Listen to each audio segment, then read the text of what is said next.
This is where I've trained since I took over from my father. It's one of the older lodges on the Curragh. My father had good horses here, but there was classic winners here long before him. I'm a big fan of the series. It opens avenues for the smaller owner and encourages them to buy horses. I like the way the races are framed, that the cheaper horses through the ring get a weight allowance. I think it's a clever incentive. Every year it has grown in numbers, and I think that's because there's a demand for it. With any races that are put on, you have to make sure that there is a good population of horses to fulfill that market. So it was great to be able to add 2 more races to the series, and the final is again worth 120,000, which is phenomenal when you think about it. In the 2-year-old sphere, you're buying horses for 72,000 or less with the chance of winning another 72,000 in the finals. The way racing is in Ireland with the big powerful stables, it's vital to have this series, and with this money coming in, it's brilliant. You go and you win one of these and it makes a massive difference for your training fees. You get people back into racing, everyone seems to enjoy it, and you know, it's very important for racing here. The final has gone from 75,000 up to 120,000, and the number of horses participating in the series has gone from 98 in the first series in 2015, and with 147 individual horses ran last year, so it seems to be having the positive effect on the number of 2-year-olds running. We chose this series because we wanted to try and get to the grassroots of racing. So we wanted to be able to have access to not only the trainers but the breeders of those horses as well. And we figured a 2-year-old series was the best way to do it. We know that these breeders and these trainers have supported us throughout that time, and it means everything to us to be able to give something back. It is successful, and I think it's going to become more successful because our maidens are as good or as better than anywhere in the world. So even though they're auction races, people lay horses out for them and wait for them. And as I say, I thought I'd win it with Red Persian, and Bexford put manners on me that day. This first race at the Curragh this year, I can guarantee it'll be a good race.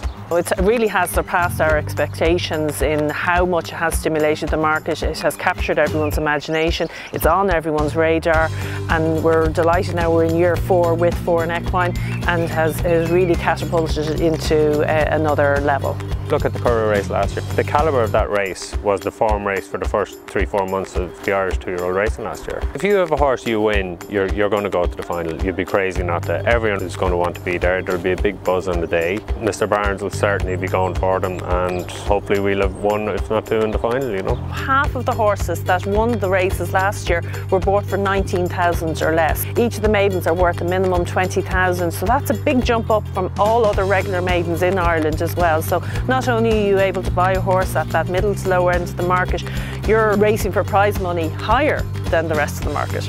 The Red Persian, like a lot of things, started with a cup of tea. I popped into John and Caroline Burke. I was down at Tipperary races, and John showed me Red Persian, and I said, yeah, he's grand, John, he's grand.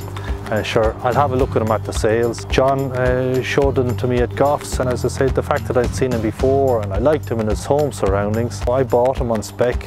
Wasn't as hard to do because he was €5,000. Formed a new syndicate, Darius Sanjay and Mark Fitzpatrick, and he's now won 2. But of course he won a lot of money, and he was 3rd in the Foran's final, and he won a Foran's maiden at Leopardstown, and he's after winning first time out this year at Dundalk. So a lot of horses are sold out the series as well, like Beckford and Commander Grigio. White Fountain Fairy, she bought for 3,000. She made 300,000 at the Royal Ascot sale. She went on to finish 2nd in the Group 3 race at Goodwood.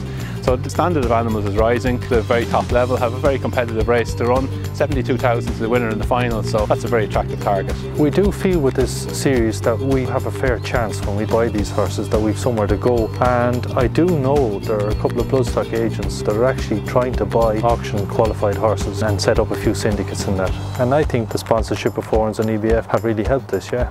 As a supplement company, and we're all about well-being and welfare as well, so getting to see these horses coming out and racing and being presented in such a, you know, an immaculate fashion by the grooms, it's really nice to be able to give back. Also brings on the opportunity for our nutrition team to go in and maybe help with any issues they have. We do full diet plans for them. We offer a load of testing facilities, so it means that between the 2 companies we can get really precise with what the customer needs. To have the prize money set at 617,000 is phenomenal. Everyone knows about it, everyone's interested about it, everyone has already gone to the sales or planning to go to the sales to get a horse to run in this series.